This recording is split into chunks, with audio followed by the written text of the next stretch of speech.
Hi guys, today I wanted to talk about cheap knives for your bushcrafting needs or for prepping.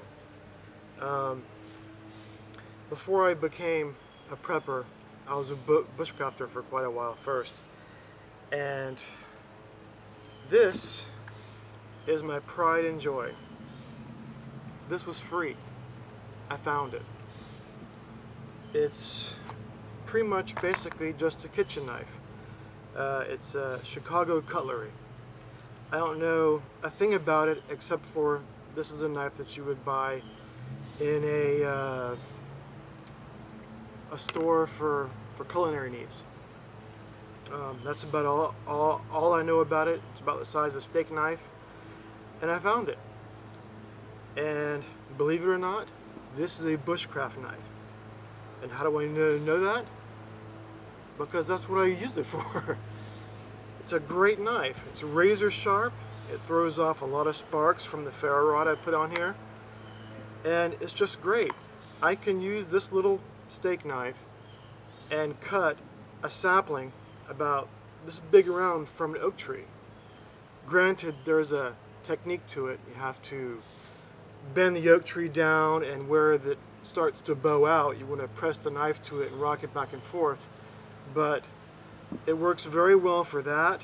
It works very well for fine carving tasks. Sorry, cordage. It's just a great knife. It's perfect, and it's free. Of course, you know, who wouldn't want a really cool, kick-ass bushcraft knife or a really great knife for prepping? But that's not really in my budget. You know, if I could wave a magic wand right now, I would probably get the Trapper by Habilis tools. It's a great knife, and I would love to have one, but that's just not in the budget. I think it's about 160 bucks, and I guess by knife standards, that's actually kind of cheap. I've seen custom knives for over 1,000, and as much as I would love to have a knife like that, it's just, one, it's not practical for me, and two, it's just too expensive for me. But like I said, this knife I found, so it was free, and the little scabbard I made, I know it's ugly as sin, but I'm really terrible at making scabbards or sheaths, and so in sewing them, I just don't know how to do it too well. So what I used was some copper rivets to secure it with. I'll probably do another video next on showing you how to set a copper rivet, but it turned out well. It holds the knife very securely. It doesn't fall out. It's nice and solid, and I put a good metal match or ferro rod attached to it. And this is my very favorite knife, because I pretty much made it and found the knife. This is just a cheap Walmart buck knife. I can't remember what the name of it is, but like I said, I got it from Walmart, and I think it was about $18. It didn't come with the paracord. I'm not very good at doing a paracord wrap, but I managed, and it's okay. And I have to say, I love this knife too, for bushcrafting or in my kit for my bug out bag for prepping. It just works out very well. I would never baton with this, but like for the same as this knife, I would use it for cordage, fine carving tasks, cutting small saplings, and the modification I made to it is there was a little higher area right here on the blade. I don't know if you can see that or not, but Gene, if you could zoom that in a bit. Right here there was a raised area that I filed down, and I know you were never supposed to file off a section of your blade. I know it's evil, it's a sin, but it's an $18 knife. It's not a big deal. I wanted to put a ferro rod on it, so I could use this with the ferro rod as well. And the ferro rod really was probably as expensive as the knife was. And I just attached a little stretch cord to it so it'll secure it in place. Now, if that's something you're wanting to do, make sure when you buy this knife that the little flap connected to the snap is large enough. Some of them are too high up and you won't be able to get a ferro rod through it. But I actually found this out after the fact when I wanted to put a ferro rod on it. But and of course, they match. I had to get the matching one. But it works stellar. I went ahead and got some cedar bark and shredded it up as really fine as I could. Here in Florida, the humidity is so bad it will dampen your tender pretty good.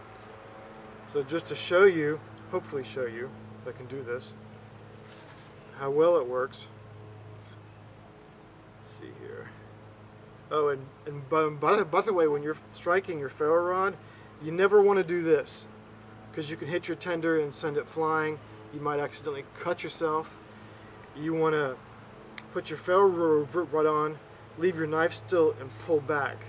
It concentrates the spark straight into the tender. Flip this up a little bit more. Like I said, the humidity here is terrible.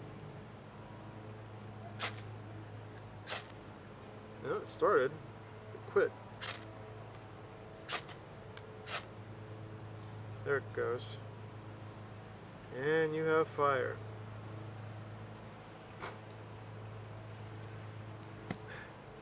Okay. Now I've made a mess. I'll continue.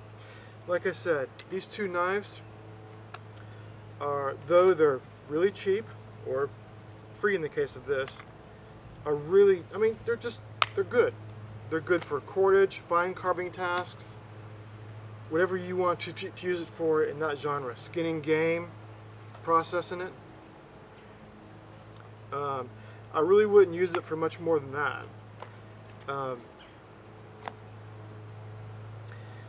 This is probably the most expensive knife that I own. It was about 60 bucks. It's a Becker BK2. I know for some of you that's probably not a high price, but for me, that's a high price. I did attach a fire seal to that as well. A lot of people don't really like these. I love it. Some people just consider it to be a sharpened pry bar. And I suppose it probably is to some degree. It's about 1/4 of an inch thick. But this is all purpose right here. You could fight with it if you had to. You can split small logs with this. I've actually cut down a small tree with this. You can use this big pommel, smash through a cinder block if you needed to. I don't really know why you would need to, but you could if you had to. And then you could still delicately slice through a tomato. But this is a great knife. It doesn't come with a very good back for using a ferro rod, so I did take a file and smooth out just this section of the knife so I could use a ferro rod with it. But like I said, it's a great knife. Bushcraft knives and knives for prepping, knives to stick in your bug out bag or what have you, they don't have to be expensive. Granted, they're really cool knives are, and I would love to have one day, but right now that's not in the cards. So, you know, don't be afraid to go out and get a cheaper knife. If nothing else, most people know about Mora knives. They're really good. I mean, a Mora knife is about like this free one I have. It's good steel. It'll do what you need to. I wouldn't baton with it, but they are really good multi-purpose knives. Thanks, and I'll see you again soon.